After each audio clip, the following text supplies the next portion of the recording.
Deal agreed to United. The Gazelle reports. We'll talk about the takeover that is almost hitting a deadlock. Welcome to the hotspot. My name is Webb, and again here to pan you with the hottest news concerning Manchester United. Now, I just have been following this one closely. Andre Onana to Manchester United has been imminent for the longest time, and guess what? Like I told you, the sporting director of Inter Milan was in Manchester to hold talks with the club, that is Manchester United, over a possible move for Onana from Inter Milan. Now, it has emerged now that they agreed on the deal. The terms were agreed between the two parties, that is Manchester United and Inter Milan.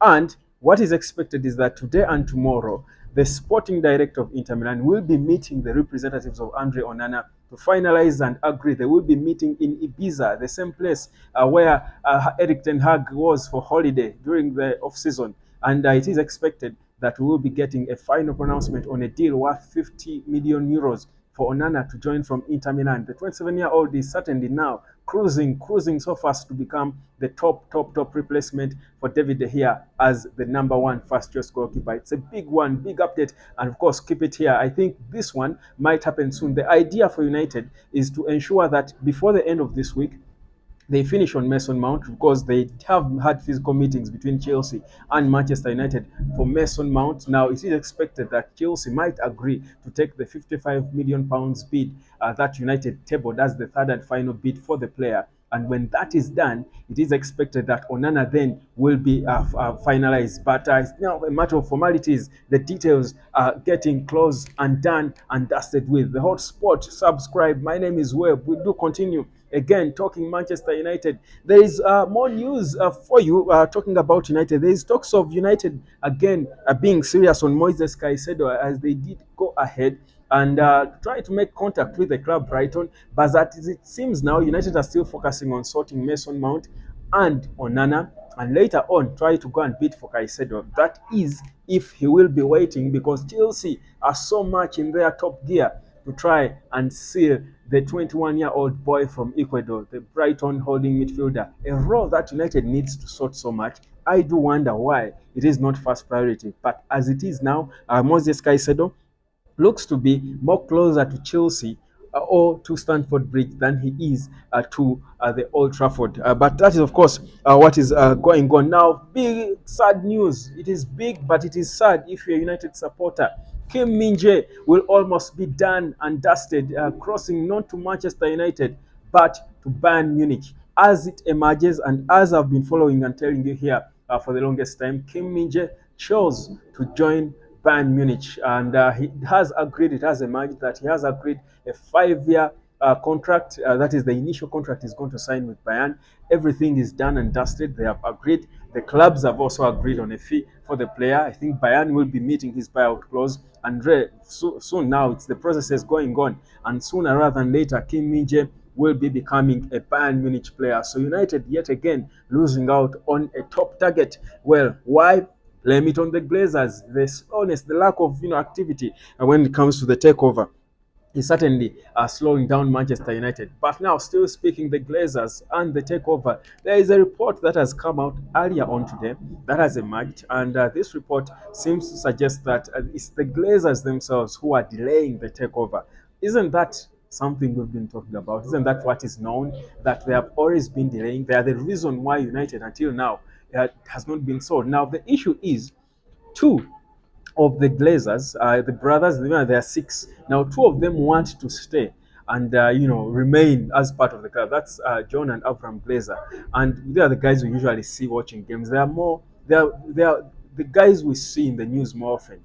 Now, apparently, that is why the Sir Jim Ratcliffe bid almost still held some weight, because it favored the interests of Avram and John Glazer. Now, as it is now, that is what is emerging, that those two are the ones, delaying the process because they want to stay attached to the club at least for some time. Yet there are others, the other four have accepted that, let's sell the club, let's, walk away with our money. So that's the situation concerning the takeover. The delays are on, but of course that has been the case for the longest time. But what we know is that still, regardless, Sheikh Jassim's bid is still leading, and like it was reported yesterday by Bloomberg, It's a big business news source. By the time they jump onto a Manchester United story, you know there is something, and of course there is a credible source. Now, the Bloomberg did report that the Sheikh Jassim's team and the Qatar team are already celebrating. They are celebrating like all of us will be when finally it is made official that Sheikh Jassim is the new owner of Manchester United. But the takeover talk is still going on. But as all this talk is going on, Arsenal are going down about their business slowly and surely. Declan Rice will be, of course, going on to have his medical because West Ham have given him the green light to go ahead and hold his medical at Arsenal. This after the two parties, West Ham United and Arsenal, agreed on a record 105 million pounds, deal for Declan Rice, the 23-year-old West Ham captain, to cross over to the other side of London and join Arsenal. Now, Rice has had quite a story, guys. I think Declan Rice's story is one of never give up, a classic example of why you should never give up. This boy joined the Chelsea academy when he was 8. He was released by the academy without explanation when he was 14. Now, from there, the same day he was released by Chelsea. This is a London club as well. He's a London boy. He went and trained with Fulham. The dad drove him to Fulham. So disappointed at 14. They released him, goes to Fulham, trains with Fulham for one day. The following day, the dad takes him to West Ham. Now, even at West Ham, he struggled because he was not, an early click. He has been a player who has worked on himself to improve and become the player he is. He went to West Ham. Even West Ham, at some point, were going to release Declan Rice. It was revealed in an interview he had with Gary Neville.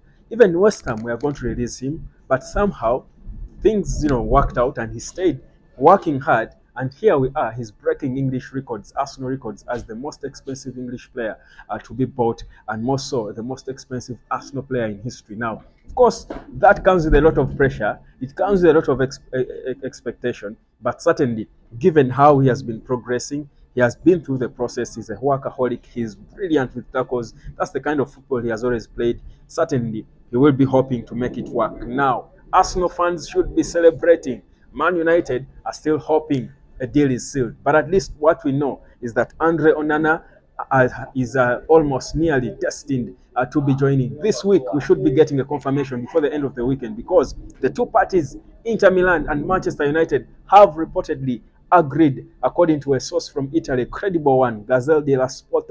They have confirmed that a 50 million euros bid plus add-ons has been agreed between Inter Milan and Manchester United for Andre Onana, meaning it is time out for David De Gea. Is that what it means? My name is Webb. This is the Hotspot. Subscribe and let me keep burning you with the hottest news concerning Manchester United. Peace.